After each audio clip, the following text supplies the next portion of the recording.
just moved on to the next slide, picture of some kids with dogs. Yeah, we're just illustrating here. So like I said earlier on, the threats are many and varied, and it does vary from location to location. So I think I pointed out, if you've got a wildlife area, a protected area that is buffered by communities, villages, human populations, disease is a big and ever-present threat.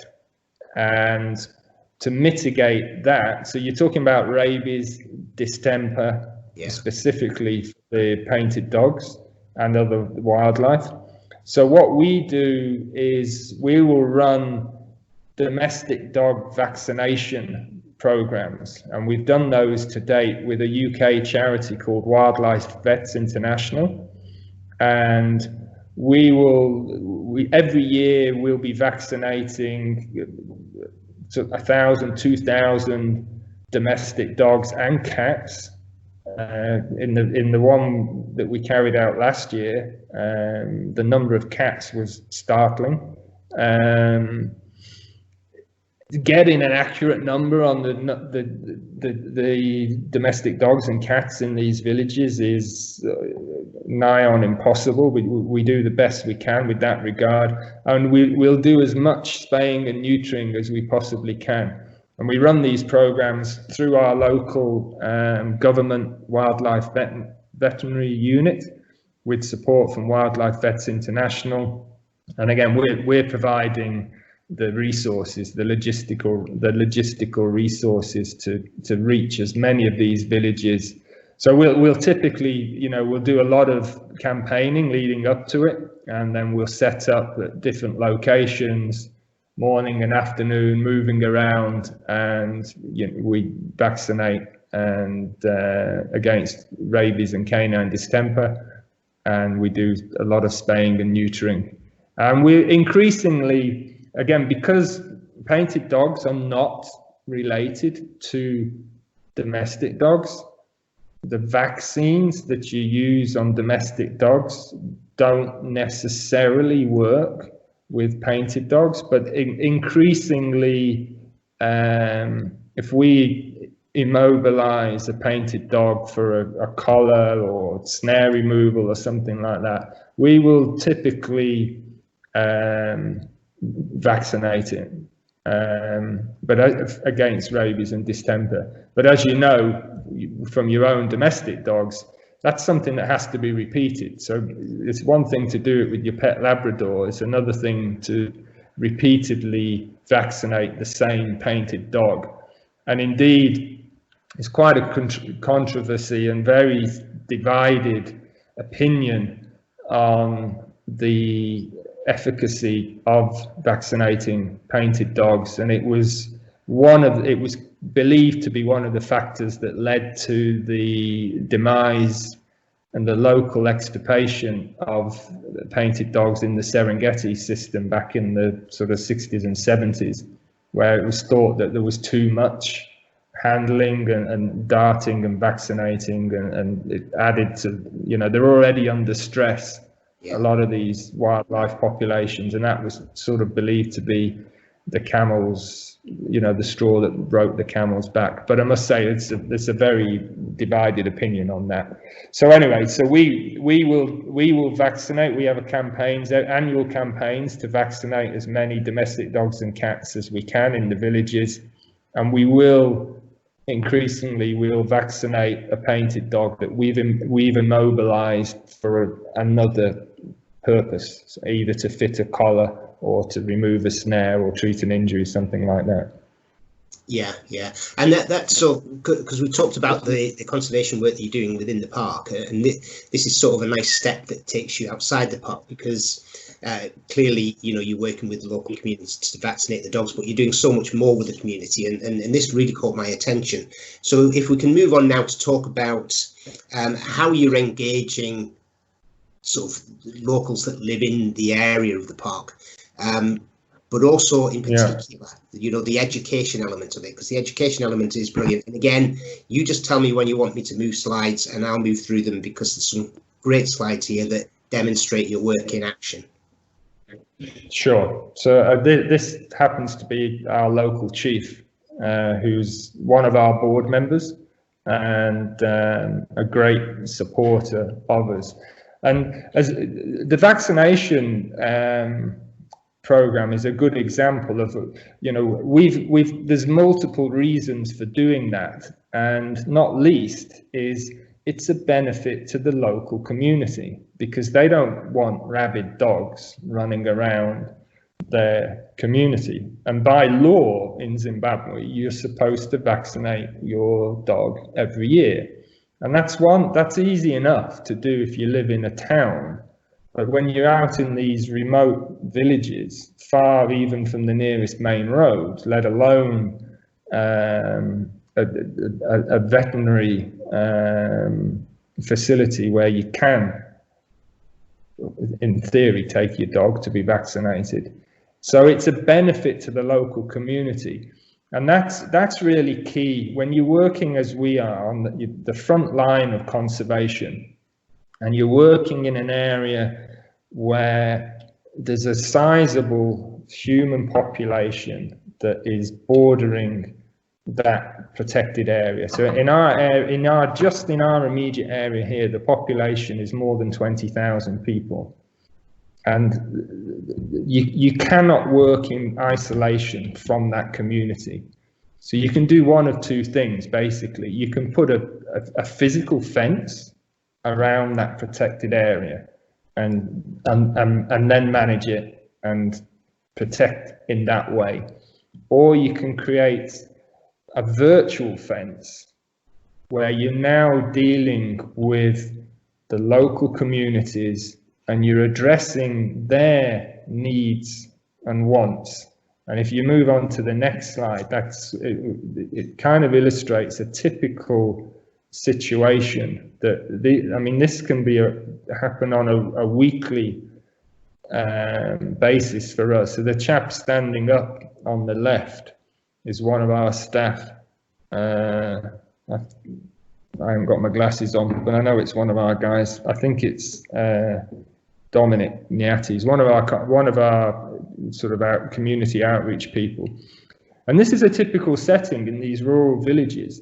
You've got the chief, you've got his village heads and headmen, so you've got a very traditional leadership structure in the village. And there can be any given topic or number of topics being addressed here, from us simply disseminating information to talking about, what are the needs, what are the wants, how can we help the community? Because at the end of the day, you cannot expect people to care about anything, let alone take action to protect it, if they don't understand it, they don't have any relationship with it, and they don't derive any benefit from it. So in the case of the wildlife, if they don't understand painted dogs, they have no relationship with painted dogs, they have no interest in them, why should they take any action to protect them? And more so, if they get no benefit from the wildlife, why should they take action to protect it? And it's only through action that you will conserve or preserve wildlife. Change of attitude is one thing that you can, even through education, through talks, meetings and whatnot, you can kind of change attitude, but attitude doesn't save lives. It's action that saves lives. And to illustrate that, the next slide is through the work that we've been doing over the years, we're getting that action from the community. So we have volunteer anti-poaching units in a number of villages, and they go out every day and they patrol the forests and areas around their villages, removing snares. And we also, to support our anti-poaching efforts as well, we have informant networks where we get tip-offs of such and such is a poacher, such and such has got meat, there's a bit of suspicious behavior there, and we'll go with, typically those tip-offs will go with the police or something like that. So you're getting action from the local communities you're working with, because you're going to them, and it's not a top-down approach, which I see so often. Organizations and that I won't name, that are just go into areas and they're like, this is what you need here, this is what you need, you know. And rather than going in and saying, what do you want, what do you need, how can we help, how can we work with you, what are your challenges? I mean, we talk about the threats and challenges to the painted dogs, but you know, what are the threats and challenges to you as a person, as a family, as a community? And the next slide is again an illustration of what we do about this, because when we started back in the late sort of mid to late 1990s, education was the theme. What do you need?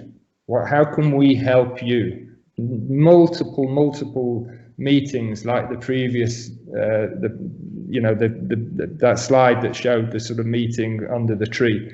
Yeah. Many of such meetings like that across the whole community. What do you want? What do you need? And like anywhere else in the world, most adults' priority is the education for their children and the health and well-being of their children, and that's why we set out then to I have to say we have a world-class education program. We have, if you move to the next slide, we have a children's bush camp, which is set up behind our visitor centre here. Series of rondavels, very simple, very basic, but it's like going to Disneyland for these kids. You have to remember these kids come from a very, very humble rural background. They come to our bush camp, they get 3 meals a day. There's so many things that we take for granted, like that, 3 meals a day, running water, stairs. We have a platform and a walkway. And when the kids come in, even to this day, and we've been running this bush camp since 2004, and we have plus minus 1,000 children a year come through. It's a 4-day residential program. So we've had over 15,000 children visit this bush camp now. And we're actually at the point where we're now employing kids or adults that came to the bush camp as 11-year-old children, which these are. They're in the grade 6 year in our school structure here in Zimbabwe. So that's typically they're 11 years old, primary school. They have another year, they have grade 7 in primary school, and then they move on to secondary school, high school. So you work with these kids, and they're at that age where they don't have any preconceived attitude or opinion about wildlife. And as we know, kids the world over can and do influence their parents. So it's a hearts and minds game here. And we bring these kids in. And again, it comes back to what I said before, that you cannot expect people to take action. You cannot expect them to even care about something that they don't know anything about. I mean, we only protect and care about something that we know, that we love and understand. And that's what we're doing with these kids. You know, for these, they don't have computers. Most of their schools don't even have power. So it's the first time they get to see and touch a computer. And we have programs on there, but most of the activities are hands-on, in the field, in the bush, learning, being immersed in nature, so that they grow up with an understanding and a love and a care for the wildlife that surrounds them. And it's only if you invest in that you will get change in the long term, and it's generational. As I say, these are 11-year-old kids. Yeah. It's another generation before, we're employing them now. They're 22, 23, 24 years old, but they came to our bush camp, when they were 11-year-old kids. And that experience still stands out in their life. As I said, it's like kids. It'd be like if you took kids from, a very humble, modest sort of family home situation in the UK, and you took them for the trip of a lifetime to Disney World, and that they will never ever forget. And it's the same for these kids coming to our bush camp. It's a huge experience for them. It's very structured, as much as it's hands off. There's not much classroom activity. It's more hands-on, nature trails, all this kind of thing. It links very strongly to the national curriculum, so much so that the national curriculum for science has been changed in Zimbabwe because of our bush camp program. That they've modified the national curriculum, seeing what we're doing with the kids, and they've actually modified it to make what we do, or make the national curriculum fit even more closely with what we do at the bush camp. So it's a hugely successful program and a life-changing one. And again, that comes back to just those meetings, talking to the communities and asking, what do you want? How can we help you? How can we we can't employ everybody, but how can we deliver different benefits to the communities? This is just inside we've got a visitor center here, which is open to everybody. It's free of charge. It's open to anybody, international, local visitors, to come. And it teaches the kids the same with the theme of the bush camp. It's not all about dogs. It's not all about painted dogs. But obviously there are anchor species. But it teaches the children all about the ecosystem in a very child-centric way. And even here at our visitor centre, there's multiple layers of information, from a large mural painting that it depicts the life and times of a painted dog, and one in particular, a dog called Eye Spot, that was one of the first painted dogs that I got to know here in Zimbabwe, and he was tragically shot by farmers around 2000, and his whole pack wiped out. But it talks about his story, his life, and being born and dispersing and helping his brother and so on and so forth. But there's multiple layers of information that bring in the connectivity of all species and in the ecosystem, and how one action here has an impact. There's, that domino effect of you just tip that one domino and it has a knock-on effect all the way down the line. So that's really the main theme of the bush camp program, and our visitor centre is to show that the interrelatedness of all the species, and that we are very much part of that system ourselves. And then the next slide is where we extend this education work now out into the communities as well. And the schools are always your best conduit into communities.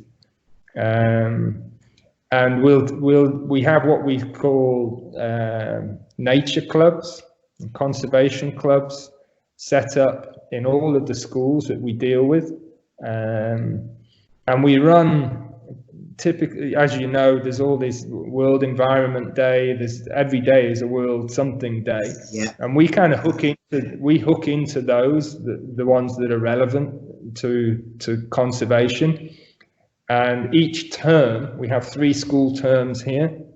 We'll have different they build up. All the activities build up to then like a competition. So there's a lot of excitement. There's a lot of involvement. It's not just kids.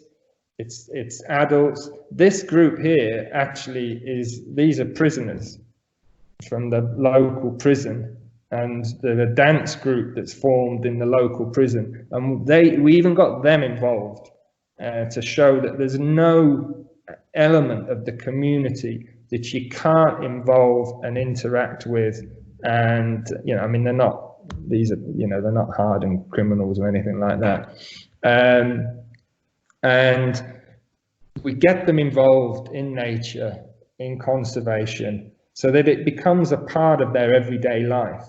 And it's something that they're conscious with on a daily basis. And it's done through fun activities, as I said, and with competitions. And we reach an even wider demographic through these conservation clubs. And just the next slide that you've got there, Alan, then just again shows there's so many different examples, but this is just a very simple example of how it's so easy to work with these communities and deliver a benefit. This is just water. I mean, we take it for granted, that, we can turn the tap on, and unless you live in some very dodgy part of the world, you've got a clean, reliable source of water piped into your home. But that isn't the case for a lot of people. For many, many people, that is not the case. And providing a clean, reliable source of water again is life-changing for these kids, for the villages. So we seek funding specifically for this. You drill a borehole, you fit a very simple, basic hand pump. Sometimes you can put solar pumps and things like that, but there's other factors involved there. So this is the simplest thing. And then we'll typically help the villagers set up gardens, permaculture, nutritional garden projects alongside these boreholes, so that they can better provide for themselves, for their families. And again, it makes a huge difference. We've seen better results at school is one thing that you see through these. So you get better attendance. The kids are more better nourished, so they attend school. Their performance is better in school. You get better retention of the teachers at the school, because it's a better environment for the teachers to live and work in, because they also have their little garden plots. So you get these multiple, again, knock-on effects from something as simple as, or relatively simple as, providing a clean, reliable source of water. Life-changing, again. And through all these actions that we take, and working closely with people, asking them, what do they need? How can we help? How can we show you there's a benefit to having this wildlife right on your doorstep? Because without all of this, typically these kids, if they had any engagement with wildlife at all, it was probably negative. It would be a lion killing livestock, elephants crop raiding. So it would be a negative experience, if any at all.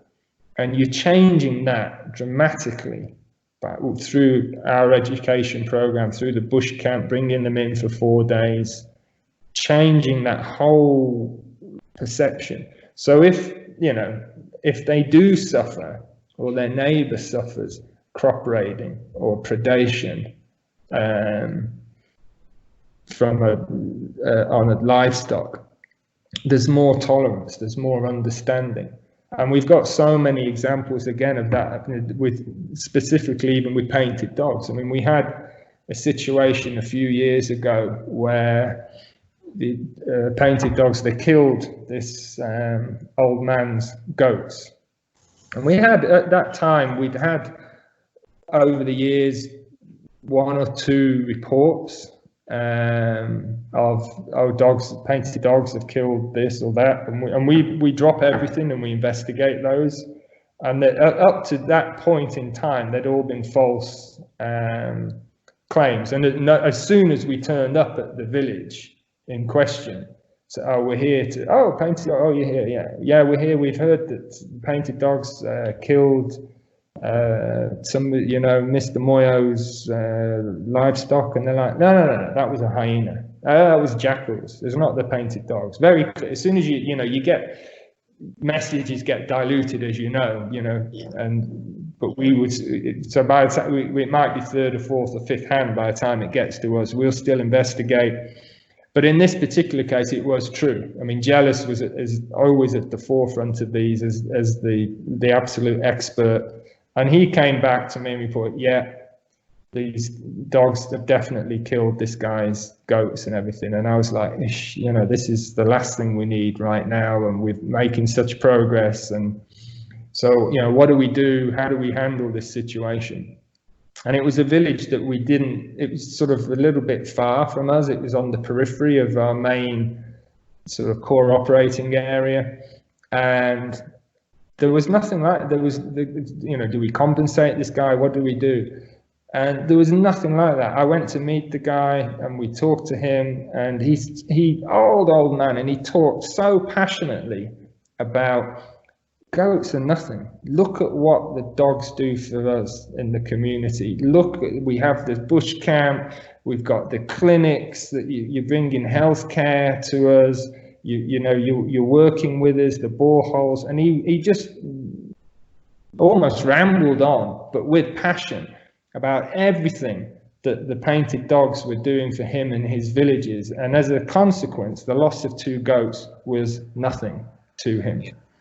And even that was a few years ago. And even more recently, we had, and even further away from our core operating area, we got calls of dogs predating on goats and heavily predating on goats. And sure enough, absolutely it was the case. And we sent the anti-poaching team down there, Jealous, all sorts of things, engaged with the community to the point where, and this really is a community we had no engagement with prior, but they knew about us through our bush camp. They'd heard through the grapevine that Painted Dog Conservation, this organization that educates your kids in a very creative and inspiring way.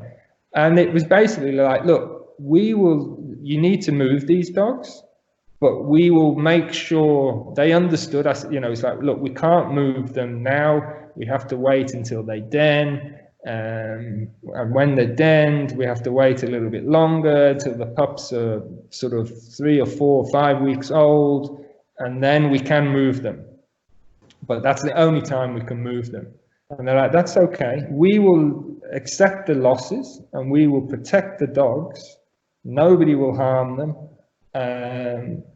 You know, on that understanding that you will move them away, which is what we did in the end. And as a thank you to the community for being so proactive in that way, that school now comes into on our bush camp program. And it was all because of the bush camp program that they even bothered to contact us. And you know, historically, we'd have never heard about those dogs because they would have just been killed. But through the education work and the community engagement, they got in touch with us, and those dogs were spared and are flourishing to this day. So it's all this kind of work and engagement with communities that is delivering benefits to them from the multiple angles. That is what we believe is, you know, creating a brighter future for painted dogs and all wildlife, and an environment where painted dogs can thrive. There's something else that I wanted to mention. You did touch on it, You touched on the clinics, and I know from your report, this year's report that came out last month, that you also had ambulance. You sponsor an ambulance. Just to sort of finish off with the community piece, it's worth mentioning that, because that is, again, it's highly commendable, and it's again winning sort of hearts and minds. So just give us a little bit of an insight into that, because that's really key.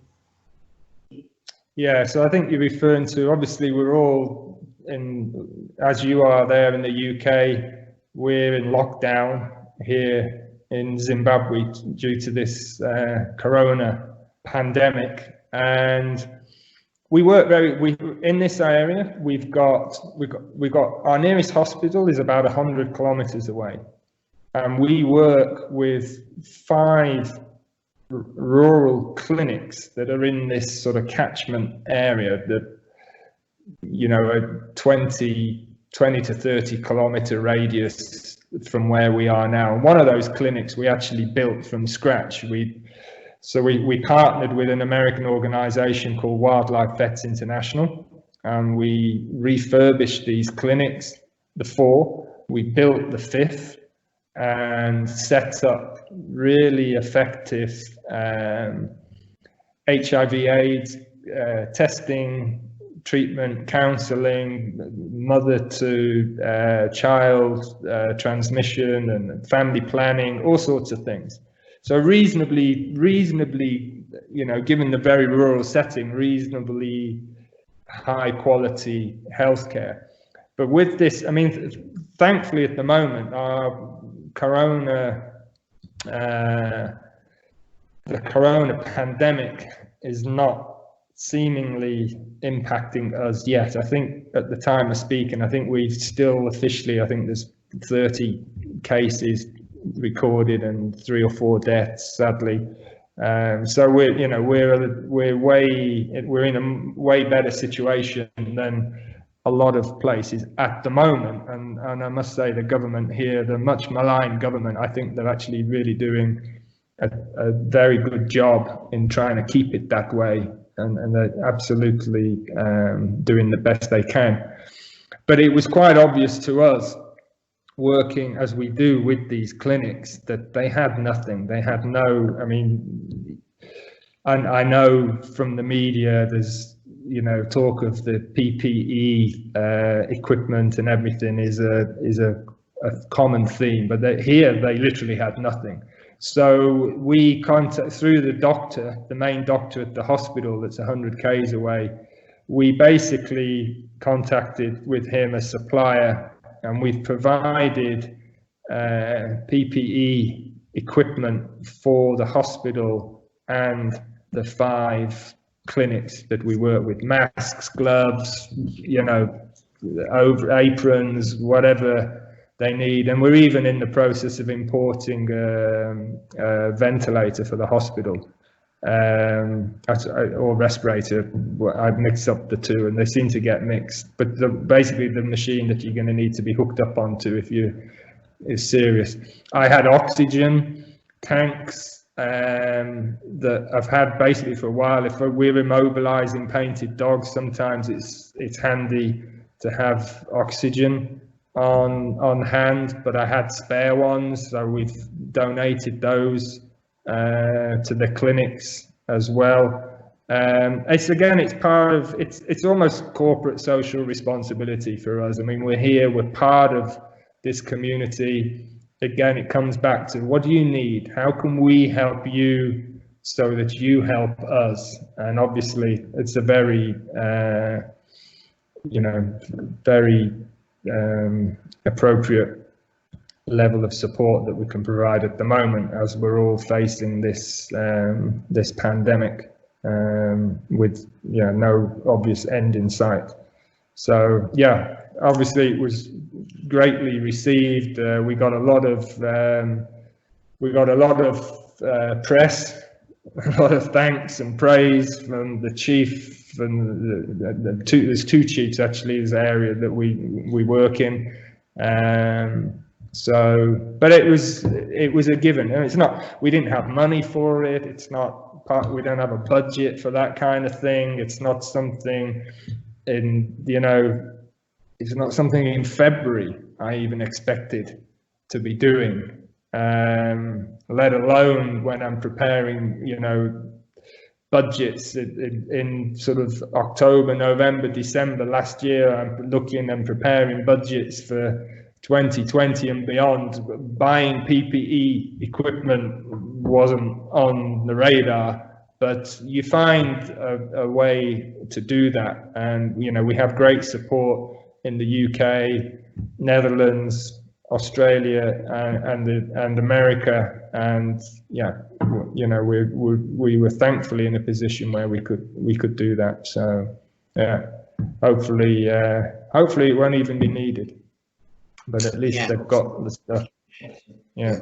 So. Well, you know, a stunning model. I mean, clearly, you know, not just your work with the hunting dogs, but with the community itself. It is an unbelievable model. When I first saw it on your website, I thought, no, you know, this is incredible. So just one more quick question before we go, and that is, how optimistic are you for the future of the hunting dogs, the painted dogs?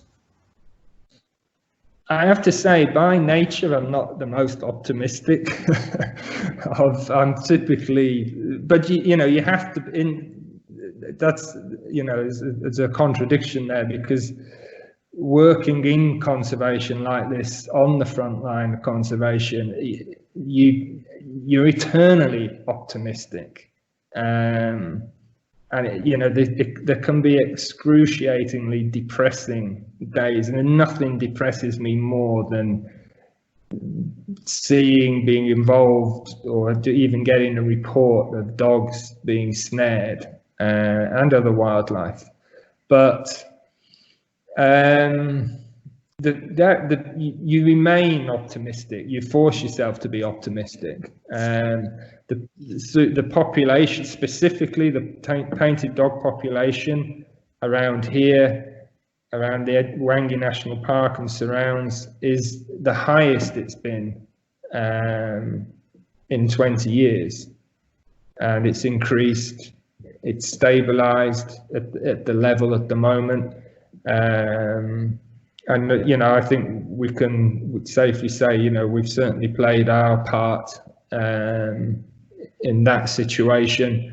And you remain optimistic. You remain hopeful. We will certainly continue. Obviously, this pandemic is a major threat, and I've seen multiple reports from different organisations that I know, or the organisations that directly support us, fearful of how their funding will drop. I mean, we're all reliant on the kind generosity of individuals and organisations, and you know, globally, there's nobody that isn't impacted in a terrible way, to a greater or lesser extent, by this pandemic. And it's going to impact on us. It's going to impact on the work that we do. We've got 65 staff here, full-time staff. There's other staff that we engage on, like when we have kids coming into the bush camp, we contract staff in for that. The schools are closed. We should have kids coming in on Monday to the bush camp, but the schools are closed. We could well miss. We had a very busy first term, but we could well miss sort of 2/3 of the schools this year. And we'll see whether we can make that up next year, but we don't know. I mean, nobody knows, do they, how this pandemic is going to, how long it's going to last, and how deep the impact is going to be. Remove the pandemic from the equation if we could, things are looking good. I mean, when you run programs like this, I mean, we've got tremendous support from the communities. We have tremendous support internationally for the work that we're doing. We were looking to expand this education work into the north of Zimbabwe. We work in Mana Pools and the mid-Zambezi Valley, which is a very key area for painted dogs, possibly the biggest number of painted dogs in Zimbabwe, and it links. The dogs swim the Zambezi River into Zambia, they cross into Mozambique, and those populations connect with Tanzania, which is a big population relatively of painted dogs. So it's a very, very key area, and we began last year in particular. We've been operating there for 10 years now, on and off, but last year in particular, we started more and more community engagement. Again, this fact-finding, sitting under trees, what do you need? What are the threats and challenges to you, a community, with a view to building an education and outreach program there akin to what we have here on the edge of Wengi. But obviously at the moment you can't, that's all on hold, and that's, you know, you just, the threat to our existence right now is as an organization is huge, the same as it is for a lot of organizations, whether they be charitable ones or, you know, profit making. So yeah, without the pandemic, I think the future's bright for the painted dogs and for wildlife conservation in Zimbabwe. But obviously right now we're in a state of flux and uncertainty like everybody else. Yeah. Well, I hate to leave it on a down note, but at the moment the world unfortunately is in that state. I wish you every success for the future with the project, because it's incredible, and I think the model you've got there with the community is something that a lot of conservation organisations could learn from. Maybe we'll speak again in a year's time or something to see how you've come through this and you know how things picked up. But in the meantime, thank you ever so much. I mean, it's really good insight into the dogs themselves, but certainly into this model around the community, which is just exceptional. So thanks for the work you're doing, and thanks very much for your time. And I hope that PDC has a really good future. Yeah, thanks. And yeah, I appreciate your time. And yeah, I don't think, we don't want to leave on a negative note. I mean, just to give you some, despite everything that's happening currently, you know, we do remain positive. And I mentioned in the talk earlier about this community far from here that asked us, protected the dogs until we got a chance to move them, which we then did, and we moved them from the eastern side of Wengi National Park up to Mana Pools in the north. So that's a straight line, it's 300-400 kilometers away. They're being held in a boma there, which is part of the translocation process. And rather unexpectedly, the alpha female Snowtail became pregnant. The plan was to release these dogs in April. It wasn't because of the pandemic that they were not released. It was because she was heavily pregnant, and so we kind of delayed the release. And sure enough, you know, she's had 10 fantastically puppy, playful, adorable pups like those you were showing earlier on. We're just getting footage coming in now, and if you look on our website and look on our social media, you can see clips of these pups. So a great success story that shows that, you know, that's come out from our knowledge of the dogs, people like Jealous. It's come from the expertise of the anti-poaching unit working in that area. It's come from the engagement with local communities, where they're appreciative of the work we do with them and are supportive of it. And not only has it saved lives, it's increased the painted dog population.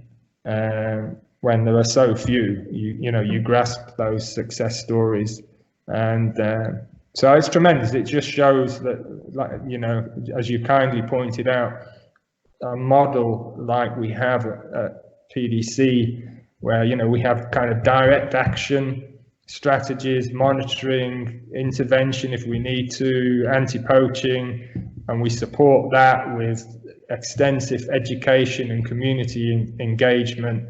It can and does lead to success and conservation of an endangered species like painted dogs. So check out our social media. You'll see the pups playing around on there. Excellent, yeah, and I can highly recommend your website as well. There's a great short video in the front of your website that people should watch. It's really insightful, and I think having said what you just said, I think we will talk again, and probably sooner rather than later. What I'd like to do is in a few weeks' time, or when this is all over, maybe do a follow-up with you on that specific movement of those dogs and the release and how that's going on. That would be really good. Yeah, they're with the birth of these pups. I mean, they're just 3 weeks old. So they're like 24 days old or something now. So the current plan is to release them in mid-July, sorry, when they're 3 months old. So at 3 months they no longer need a den, and they can, to a greater or lesser extent, they can keep up with the adults. There's enough manpower, so to speak, in the pack to protect the pups. So because obviously all of last year's litter survived, which is unusual, but they survived because we brought them in and they grew up in the boma, and now there's this year's litter. So we'll end up releasing 20 dogs from 3.